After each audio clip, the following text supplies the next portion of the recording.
क्या बात है बेटा, क्या बात होगी? मुझे इस तरह इतनी जल्दी क्यों बुलाया? सब ठीक तो है? देखिए पापा, मैं फालतू की कोई बात नहीं करूँगा, सीधा पॉइंट पर आऊँगा कि मैंने आपको यहाँ क्यों बुलाया है। क्या हुआ बेटा, बोलो।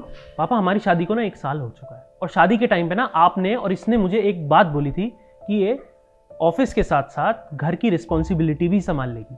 आप दोनों ने हाँ बोला था? हाँ बिल्कुल बोला था। पापा, मैं ना ये रोज रोज झेल झेल के ना थक चुका हूँ। आपकी बेटी से घर का एक काम तक नहीं होता है। मतलब कहना क्या चाहते हो?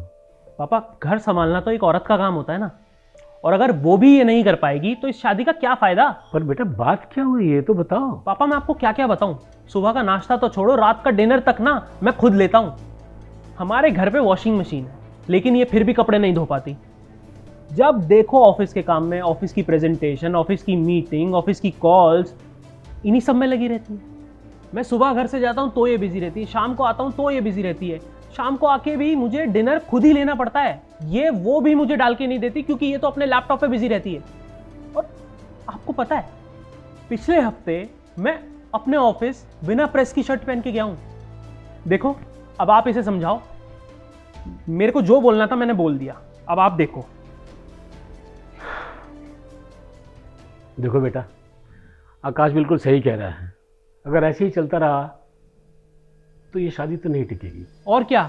लेकिन बेटा, तुम्हारी बातें सुन के मुझे ऐसा लग रहा है कि तुम्हें दोनों हाथों में लड्डू चाहिए। मतलब?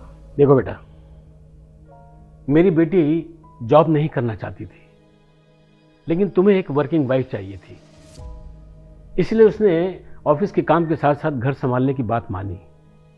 अब रही ऑफिस के साथ घर को मैनेज करने की, तो ऑफिस से आने के बाद तो खाना तुम खुद ही परोस सकते हो अपने लिए, इसमें क्या प्रॉब्लम है?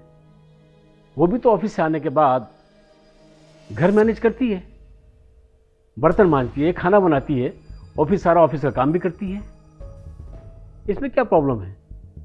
और अगर कपड़े नहीं धुले तो वो तुम खुद भी धो सकते हो, मशीन तो है उसमें डाल दो, ये तो कोई बड़ी बात नहीं है। तो आप ये कह रहे हैं कि ये सब काम अब मैं करूं? देखो बेटा, ये शादी सपोर्ट और अंडरस्टैंडिंग से चलती है, ना कि अपनी एक्सपेक्टेशंस दूसरे के ऊपर लादने से। तुम्हारी सोच और समझ को देखते हुए मुझे तो हंसी आ रही है। अब बेटा, इसमें गलती तुम्हारी नहीं है, ये समाज ही ऐसा है। औरत को बराबरी का दर्जा तो देती है, लेकिन अपनी उम्मीदें उसके ऊपर थोपने के बाद। अच्छा, अब आप कह रहे हैं कि ये सारी गलती मेरी है ना? और आपकी बेटी की तो कोई गलती नहीं है ना? नहीं बेटा, मैं किसी को गलत नहीं कह रहा, लेकिन जो सपोर्ट अपनी बेटी के लिए मुझे उसके पति से चाहिए थी, वो मुझे तुम में नजर नहीं आ रहा।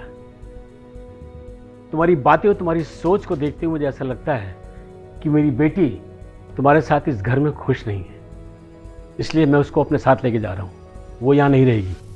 चल सपना, तो अपना सामान पैक कर, तुझे यहाँ रहने की कोई ज़रूरत नहीं है, तुझे किसी सहारे की ज़रूरत नहीं है, तू खुद अपने आप में एक बहुत बड़ा सहारा है। चल उठ, चल सामान पैक कर, चल। अरे पापा सुनिए।